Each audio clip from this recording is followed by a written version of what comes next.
Yuk.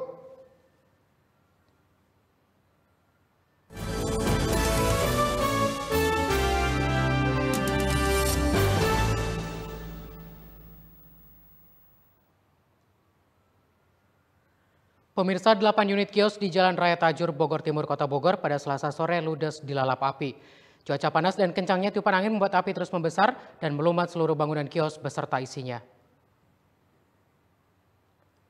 Dari video warga terlihat kobaran api terus membesar membakar 7 unit kios dan 1 basecamp ojek online di kawasan Tajur, Kecamatan Bogor Timur, Kota Bogor pada Selasa sore sekira pukul 15 waktu Indonesia Barat. Belum diketahui penyebab kebakaran, namun dari informasi yang diperoleh, api berawal dari basecamp ojek online hingga akhirnya merambat, membakar 7 kios lain dan isinya. Bahkan 4 unit motor ojek online dan 1 motor warga terbakar tinggal kerangka. Kencangnya tiupan angin membuat bara api berterbangan dan membakar 2 unit rumah warga yang berada di seberangnya.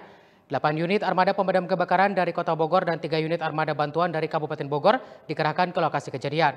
Api baru bisa dijinakan sekitar 1,5 jam kemudian. Di sini ada 8 kios. Ini perkirakan memang awalnya dari sini, dari kios lab ya kalau tidak salah.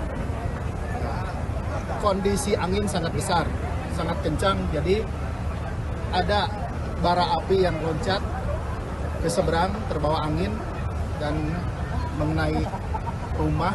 Jadi ada 2 unit rumah yang terkena juga, mengalami kebakaran juga 2 rumah di seberang. Nah, kami mengerahkan total 8 unit damkar ditambah bantuan dari pihak kabupaten 3 unit, yaitu totalnya 11 unit. Pemadaman kurang lebih sekitar 1,5 jam. Tidak ada korban jiwa dalam kejadian ini, namun beberapa petugas damkar dan salah seorang warga sempat ditangani medis lantaran mengalami sesak nafas akibat asap tebal.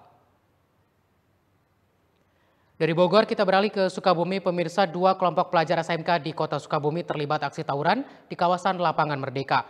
Seorang pelaku tawuran yang kedapatan membawa senjata tajam sempat jadi bulan-bunalan warga yang merasa geram.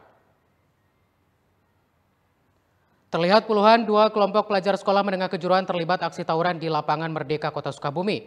Bermula dari aksi saling provokasi, tawuran kedua kelompok pelajar ini pun pecah. Kedua kelompok pelajar saling menyerang menggunakan berbagai jenis senjata tajam maupun tumpul. Aksi tawuran ini membuat sejumlah warga sekitar geram dan sontak membubarkan serta mengejar para pelajar yang terlibat tawuran. Satu di antara pelaku tawuran berhasil diamankan warga berikut barang bukti berupa 2 bilah senjata tajam jenis korbet semi celurit dan juga pedang, serta sebilah gear yang sudah dimodifikasi. Pelajar yang diamankan langsung diserahkan ke Satpol PP untuk digiring ke Mapolres Sukabumi Kota. Hingga saat ini belum ada keterangan resmi dari pihak kepolisian. Ya, pemirsa, demikian informasi-informasi yang bisa kami sampaikan yang sudah dihimpun tim redaksi. Terima kasih atas perhatian Anda. Sampai jumpa.